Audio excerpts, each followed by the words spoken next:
back on Mastering Counseling today. We're so grateful for those who have joined us, and we are really thrilled to have Courtland McPherson with us today. Hi, Courtland. Hi, Becky. Thanks for having me on today. Thank you. I think we will be excited to hear about the work that you're doing.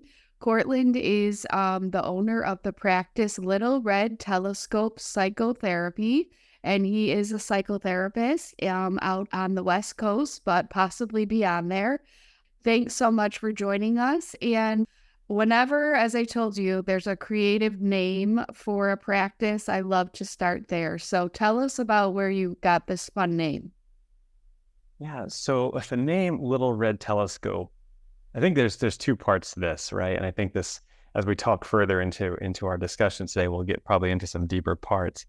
But when I was building my practice and was thinking about what do I want to sort of convey to folks, I looked back at my own childhood. And when I was a kid, I had this little red telescope and a little red record player. But I always was fascinated with like exploration and being in the woods and exploring things and astronomy and geology. But I had a little red telescope as a kid. And so when I was building my practice, a lot of people use their own name. So they'll say like, Courtland McPherson Psychotherapy Practice or something like that. And I didn't want that. I wanted something that had a little bit more meat and branding to it, but also that conveyed sort of how I looked at the people I'm seeing. So the idea was, we look at life through different lenses and we can sort of explore from there, hence the telescope. But it really was a childhood toy that sort of sparked some of the thinking around it. Oh, I love that, the imagery, and then going back to the history, because you're doing what you are today partly because of your childhood and that time. So thank you for sharing that. I love it. You, looking at your website, you work predominantly with men and trying to help them be unstuck and get going. Why don't you talk about who your target audience, or not audience, but who are the clients that you're seeing and helping? Sure. Yeah. So I always like to preface this, right, with a statement that my practice is an inclusive practice. I work with anybody who feels like my services might be a fit for them. But I work primarily with men, right? So they range in ages from, college age all the way up to, 70, 80, whatever. And, I chose that direction over time. It was an iteration. And some of it is sparked by my own experiences as a man in a, ever complex world. And also because of the research that I've been sort of doing as I've been navigating a PhD process for the last Oh, awesome. a long time, actually. But really, there's been a need for men supporting other men. And, it really just speaks to how I think about the sort of the world around us. So the way I see it is, we can support women's mental health and, other allied mental health spaces by helping support men, right? Because we know that when men have issues, it translates into greater issues for the world around us. So for example, when we look at crime rates, things like that, most of that is perpetuated by men. A lot of domestic disputes and violence is perpetuated by men. So if I can help men be better men, basically, I think that helps reduce, sort of the impact on the world around us. That's really why my focus is there. I love how you bring out like the broader scope of society and then how you feel it infiltrates by your work with men who want to change and have things improve. So thank you for that outlook and for sharing that. Would you like to share a little bit? We talked about the Little Red Telescope, but a little bit of your personal background and what brought you into this career and field? Sure. And I'll try to be as brief with this as possible. So when I was a kid, I grew up in a rural sort of coastal community. And, part of that was, you have these beautiful surroundings, beaches and all that kind of stuff. And there was a lot of wealth. But for my family, we were very blue collar and very poor. My mom was a single mom, struggled to really sort of make ends meet, those kind of things. I think she did the best she could, but there was a lot of, food insecurities. There was times in, New England East Coast winters when there was no power and you're struggling to stay warm. And, my mom is working 3, 4 jobs, those kind of things.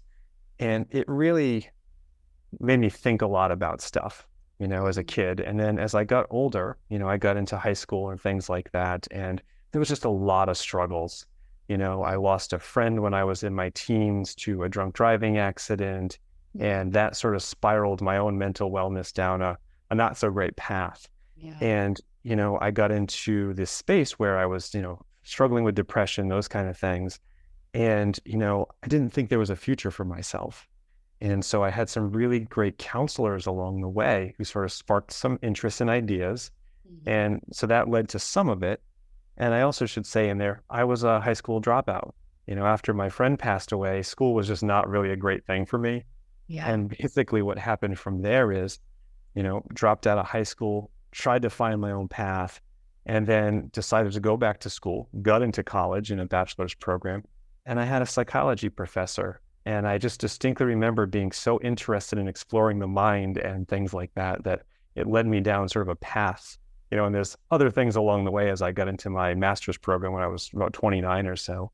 But, there was just a lot of sort of unique sort of points around different counselors. I remember being 23 and being in the therapy space with this counselor who said to me once, you don't have to do that. You can choose something different. And it just stayed with me. So there was these sort of points along the way in my own mental health journey that led me here. Yeah.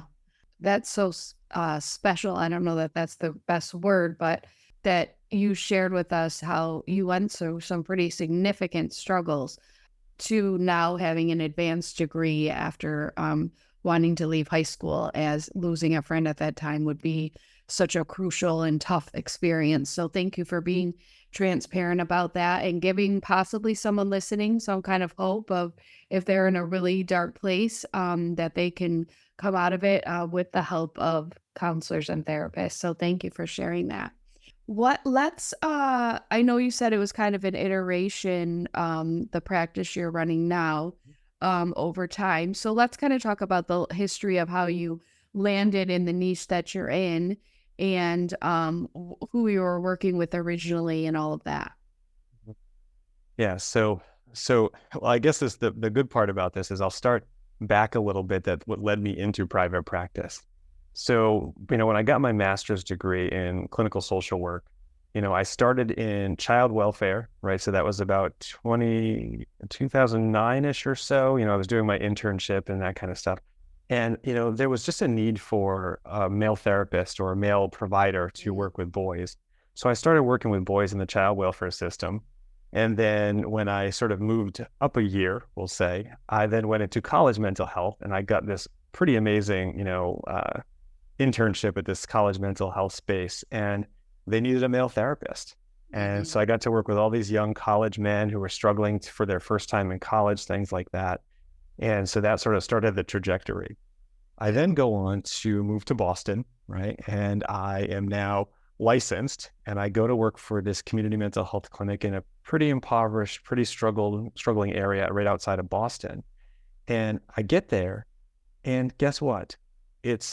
There's like one male therapist, and we have all these children and children's programs that are sort of part of this bigger, nonprofit and things like that. And they say to me, "We don't have a male therapist to see this 7-year-old boy. Can you do this?" Now, mind you, I had not worked with children at all, really, at this point. I had worked with some teens and stuff like that, but 7 was pretty young. And I said, you know what? I'll do this. And then it just really sparked the passion for working with young boys and male mental health. With all that said, it didn't stop me from seeing other people. I worked with people of all different backgrounds, race, ethnicity, religious identities, gender identities, sexual identities, all of those things. And when I decided to build my private practice, I started with a broad sort of stroke. It was like, okay, well, what am I going to do here? And, the idea behind it really was, I really wanted to work with people in their 20s, 30s, and 40s who were just trying to navigate sort of some transitions in life, think about what the next possibilities were. And as I started to do that, the iteration started to happen where I started to notice more men were reaching out. And it was like, okay, how do you build a practice that is sustainable? And we all know sometimes that we should sort of niche down a little bit. So then it started to niche down. And then here I am seeing mostly men at this point. Yeah. Yeah, and I know you talk about on your website in the frequently asked questions, some men, especially even 5 or 10 years ago, were so resistant. I think one of your questions is, why don't I just talk to my friend? Or I'm a guy, I don't really need to do this, but it seems to be opening up more. And so I think that, you know, a lot of men would want to talk to a male therapist. And I don't know the data across the country of what is offered, but I would imagine there are a lot more women. So I think it's awesome that you've been able to focus this way and with a certain, type of people and what they're looking for.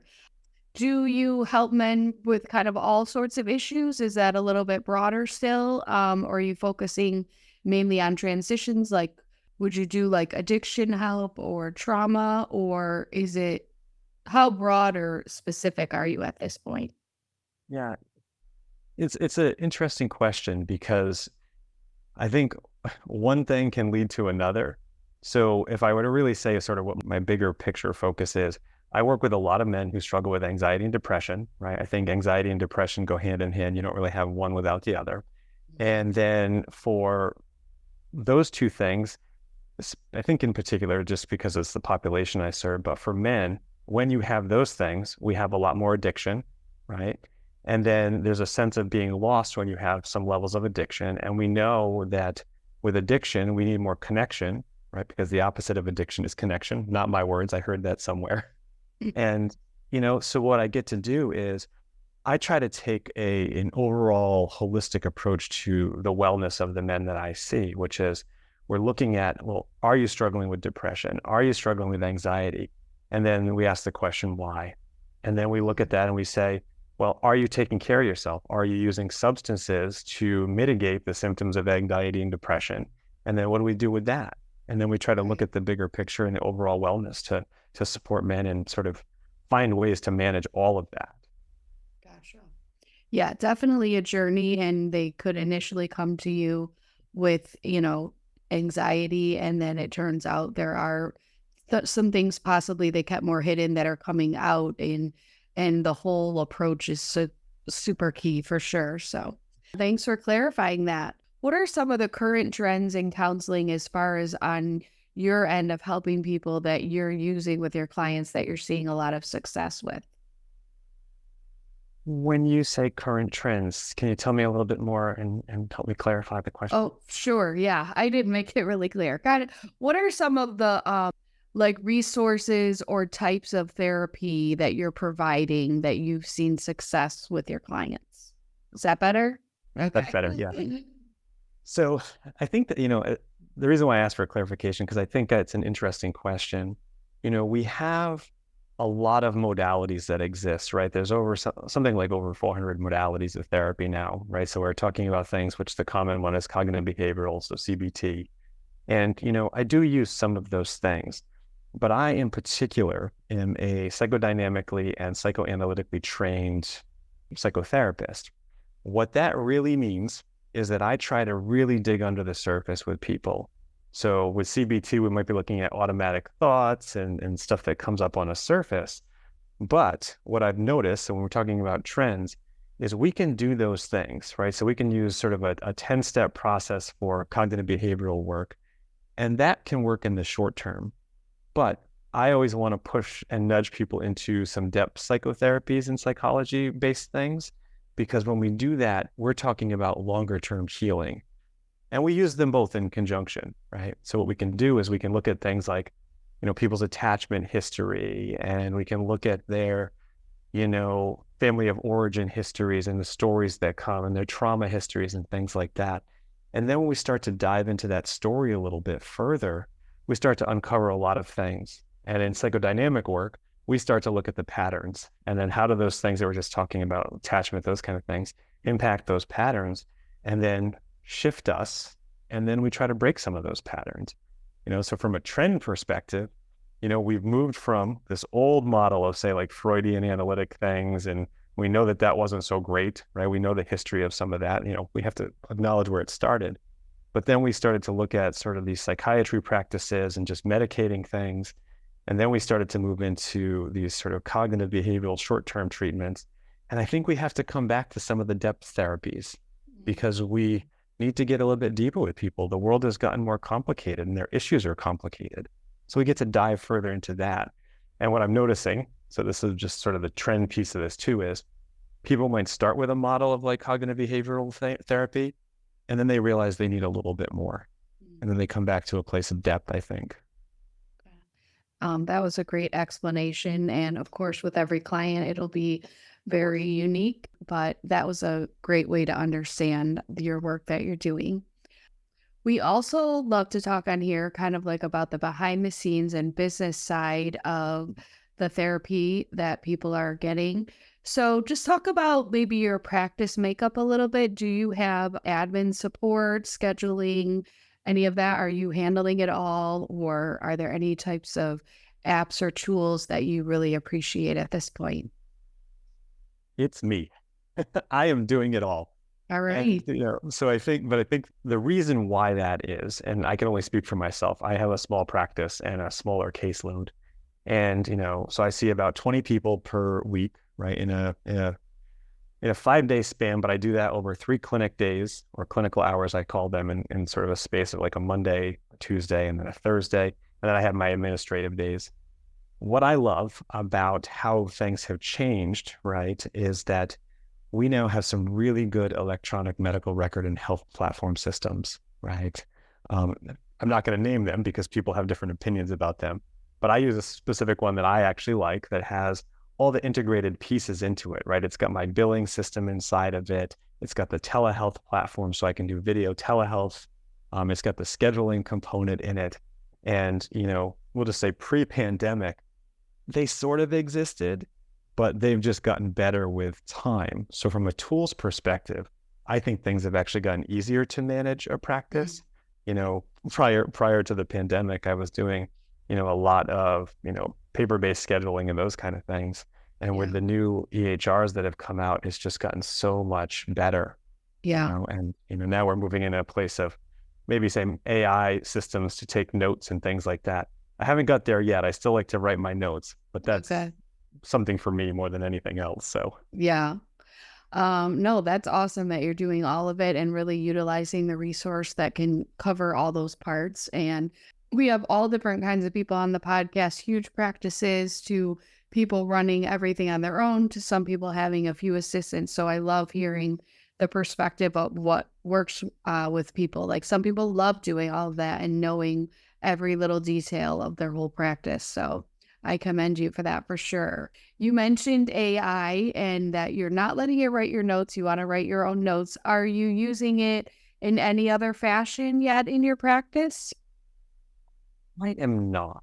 And the reason for that is I think there's so many different pieces of it right now that I would like to let the dust settle a little bit, right? I know that a lot of folks have moved in a direction of using it to do notes and things like that. And even my own doctor, I went for a checkup recently and he was like, I'm going to record you on my phone to take the notes. And I was like, okay, but where is that going?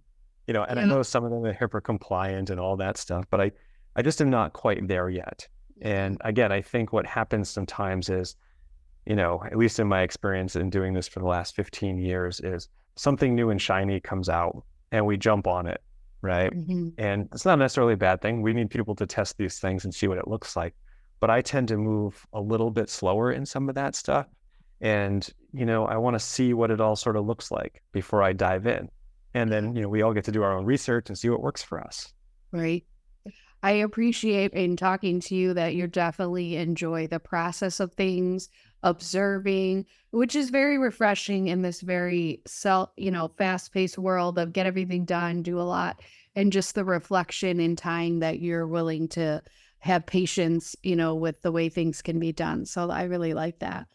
On the marketing end of things, are you mainly word of mouth? Are you doing a lot to share your practice? And I also want to discuss as well, I believe you're in San Francisco.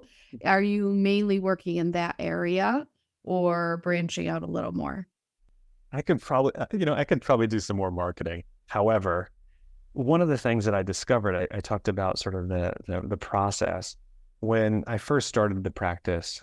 I was trying all kinds of things. I was trying to run Google ads and using, the Psychology Today directories and Therapy Den directories and all these things. And what I've learned over time is the niche is really the important part, right? So whoever is starting a practice, they get to think about who they are and what is unique to them and what do they bring to the table to then provide to the client, right? And if you can market that in some way by sort of explaining that to people, right, in your marketing words or in your website or whatever, that's sort of your start point. And as I got into it and started to narrow sort of my focus down and change the language, stuff started to change in terms of referral bases. And, do I think the directories are good? Yes, we should be out there because I think that helps with like algorithms and things like that. But what I've really discovered is that communicating with the therapists in my own area and getting to know them over time has really been the base of my business. And, there's so many great therapists here who do, things that I just don't do. And, they will provide a better service than I can to specific clients. So we have a back and forth sort of system of things. I also think sharing in a community, where I am technically, I'm across the bay actually from San Francisco, outside of Oakland. But what that means is I'm in a smaller community. And I've just gotten to know some of the community people around here and the town and things like that. And, that really helps. When I got here, I joined a chamber and sort of jumped into some of that stuff and got to know people. And, it's really helped with a steady referral stream for me. So I think what I hear you saying is, if let's say there's a family practice focus a few miles away, but the therapist there, and if someone in the family, if the dad decides, I really have to work on myself individually, and then they may refer them to you, and then you'll work with them, and then of course maybe be in communication as they want with the family therapist. That's kind of been the main modality. Is that correct? It is. And you mentioned something before about, the stigma maybe for men coming in. Some of my referrals come from somebody who is in a couple space, and inside of the couple space, they're like, well, you should see your own therapist. And then, usually they'll refer to me because sometimes the men are a little resistant to it, which is, understandable. It can be hard to talk to somebody and share things about yourself that you might not have shared with anybody else before. Yeah. Yeah, absolutely. And, it's just common knowledge. In general, women want to talk a lot more and they are going to share more feelings and all that. It is just not always as typical for men. But I do think that's, changing a bit. And I'm sure they appreciate just, I don't know, just the kind of the calm and very relaxed approach that you seem to bring. It just in talking to you on this podcast, I really like it. What do you see with your practice or your work in general over the next maybe 5 or 10 years? Do you have any kind of big ideas, any shifts that you see? What does it look like for your career path? Well, one, I'm going to try to finish this PhD that I've been working on forever. So that. Oh yeah, tell us more about what's the focus of that. I forgot about that. So yeah, share about that for sure. So I've been working on that for a really long time, and I'm in the dissertation phase at this point, which is basically, I'm building a study, and my study is focusing on understanding the experience of midlife men and social connectedness. So you've probably seen in the news in the last couple of years that loneliness is becoming a problem, right? We have seen it sort of spiral into this epidemic, and because it's a PhD, you have to sort of specify and get very deep in your sort of niche of that as well. So I'm looking at midlife men and trying to understand what does that mean for them about, connectedness to the world around them. The statistical model basically says that men have maybe one close friend. And we know that friendships and relationships are really important to our well-being and our health. So I'm just trying to understand that.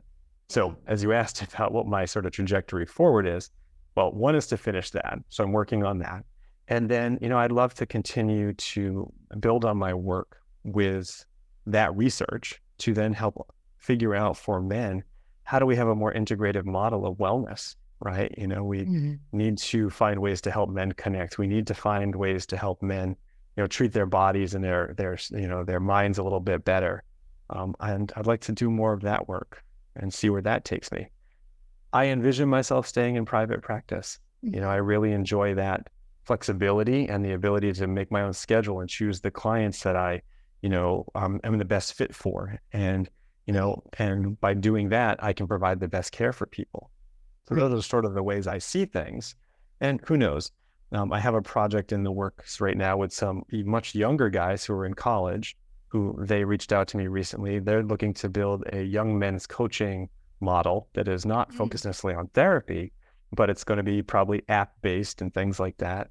And, I'm sort of mentoring and coaching them in the understanding of the psychology pieces of that. So Yeah. that's hopefully going to be in the next couple of years and see where that takes us. Oh, yeah, that's very exciting. I love that. We haven't gotten to talk much on here about someone working on their dissertation. So, if you don't mind, I would just love to ask a few details about it. When you are working on this in, men in kind of midlife and loneliness, are you obviously you're reading a lot, but are you also having to do some of your own sampling and surveys for all of this work, or is it mainly what you're reading from others? So what will happen is I am putting together the proposal. So basically your proposal, at least in my school's way they're doing it, is that'll be my first 3 chapters. So chapter 1 basically is, why are you doing this study? What's sort of some general research on this? Chapter 2 is the lit review, right? So it's all the literature that exists and you compile all of that, which takes a long time to Mm. see what's out there. And then that Yeah. becomes more of a basis for your study. Chapter 3 is the methodology. So I'm doing what they call an interpretive phenomenological analysis. So it's an IPA study. What that looks at is trying to understand somebody's experience, right? So it's a very specific sort of way of doing research. Once this is all done, hopefully this month actually, if that gets approved, then I get to do the research. That's the exciting part. Mm. And what will happen from there is I will interview men in sort of the midlife age range, and that'll be defined in my work, and ask them questions. How do they connect? What does it mean for them? Do they have friends? Those kind of things. And then take all those transcripts and then we'll see what we get. Yeah. Well, thank you for laying that out. I love hearing about the process of the work and how, people always throw around the word dissertation, but not so many of the population has done one. So we know there's a lot of writing, but seeing the way that it goes and the fact that you need approval at certain points before you go to the next step is really helpful. So thank you for sharing that. One thing we didn't get to talk about in your practice is, are you primarily online only, or do you see clients in person? And what's your take on that? I was so resistant to online work originally. And then we all know that the world shut down for a while. And I distinctly remember in March of that year, I said to my wife at the time, hey, I may be home if this all goes awry. And it did. I went to my office because I had an office, and I got there and it was like, nope, got to cancel everything. And I thought, Mm. oh my gosh, this is so taxing and challenging. We're used to seeing people in person. And, at the time, EHRs had sort of started to do some video things and people were using Zoom and that kind of stuff. And, I moved in that direction and I found a good EHR, electronic health record, that has the system that I like. I am now primarily all online. Mm. I have an office. I don't always, I go there to check my mail at this point. Mm. Do I see myself going back in the future? Possibly. I think, but it will be more of a hybrid model. It'll be like one day a week in person for folks who really want to, see that sort of space and be in that space. But I think for the population I see, men in particular, at least in my experience, find that the online platform works really well, right? Yeah. Especially if they are, trying to duck out of a meeting at work, or, I have some men I see who are, taking care of the kids, and, it's really easy to like drop their kids off at school and then jump on a Zoom, I'm not using Zoom, but they'll jump on a video call. And, I have a lot of guys who are in the gaming sphere and they're used to this platform. Yeah. And so I think it works really well. I think it also allows for, still allows for the intimacy, right? I get to Mhm. see inside somebody's world a little bit more. If they're in their home, I can see a little bit more into their space and see what that might mean for them. So Right. there's some some goods and some of that. Whereas the office, it's a little bit more controlled. I'm controlling that environment. Yeah. Do I miss some of that? Sure. Because you can feel something sometimes when you're in a space with somebody and they're not saying something. You can Mhm. sort of feel the presence of that. So someday I might go back, but it'll be more of a hybrid model. Yeah. Well, I'm glad, even though you were resistant, that it worked out, and now you're more on that end of what works best for you. So that's very cool. What would you share with people who maybe would be in your shoes, 10 to 15 years ago, either in their early on of study or maybe just wanting to start their practice? I think I think the first part is early on, I think we have to, and this is just my opinion of it, we have to go into spaces like community mental health clinics and things like that to really get a robust experience of and learning about, different disorders and different populations. I would not trade my community mental health work and the work that I did in child welfare and college mental health for anything. It Mhm. really helped shape my clinical practice. And, as I've gotten older, and had to do more things for my own self and my family, being able to go into private practice allowed for that flexibility of what I sort of needed, while also now providing really good care for a very specific population of men.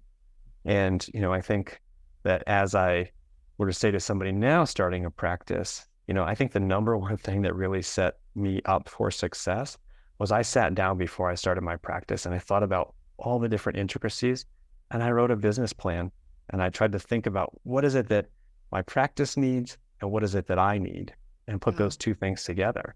And then inside of all that, it was about patient care. That's great advice for sure. And, a lot of times people come on and share how they were fairly well trained to be a therapist or counselor or social worker. And then they jump into private practice and then they're just swarming with bills, insurance, all of it. And there's a great deal of frustration. But I can tell, you had the method and slow down, consider, and get all that in order. So I think that's really great wisdom for anyone first starting out for sure. So, yeah. Yeah, one of the things that, as you were saying that comes to mind is anybody who I think is starting in this is, it's really easy to get lost in the noise because there's Mhm. so many different, medical record systems, new AI tools. There's so many different modalities. There's, different, services and systems that we can purchase and things like that. And it's like, you really get to think about what's going to fit you and your practice. And we try not to get, again, lost in that, all the noise of it. We can try to tune stuff out and sort of look at ourselves and go, what do I need here? What does my practice need here? You asked earlier if I had admin support and things like that. It's like, no, I didn't need that at the time. But I tend to be a pretty well organized individual who, can keep my schedule in line and pretty good about that. Some people Yeah. might not be. We might need some different support services. So we just get to sort of figure out what fits us. Yeah. Absolutely. Just like all of the clients will have their own kind of plan and what they need. Everyone running, I think everyone who we've interviewed on here has something completely unique from another therapist or practitioner. So, yeah, I love that you're bringing this perspective. Is there anything else you feel like you wanted to share today that we didn't hear about or you felt like our listeners would need to know about? Yeah, I think the important thing for all of this is we were talking about trends before. What I've noticed is there are more practitioners leaving the field, and Mm. this is hard work, right? So Yeah. I always encourage, especially if I'm supervising somebody, how do you take care of yourself, right? How do you build a practice that is going to be sustaining, right? And also, because we're always thinking about patient care, and that's sort of the number one thing, but we get to take care of ourselves too. And, as practitioners are leaving the field, we need to find ways to stay in the field and then, advocate for the field. And then the other thing that I was thinking about is, for the population I see in particular, so if there's any men who might somehow get on this and hear some of this, is I like to tell them that we can think about therapy as going to the gym in some way, right? Except it's for our mind.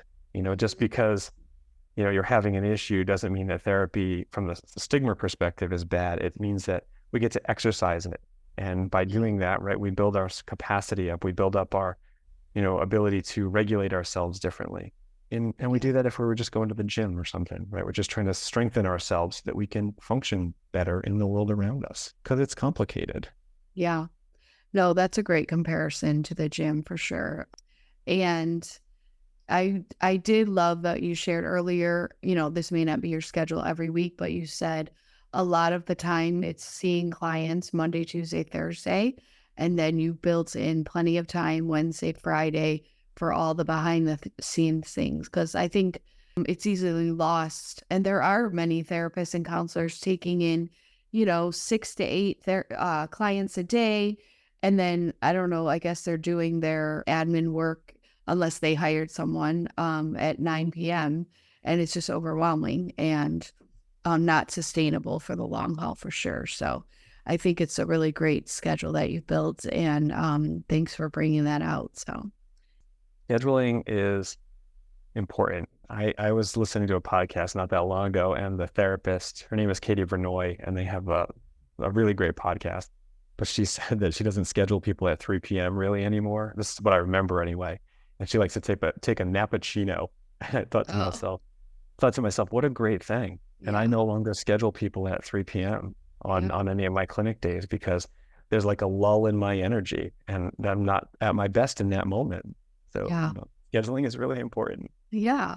We interviewed Katie, I think in the last few months. So that's fun that you brought it up. And a lot of people who come on here have their own podcasts as well. So yeah, well, thank you so much for your time today. And I just love your kind of calm, patient approach.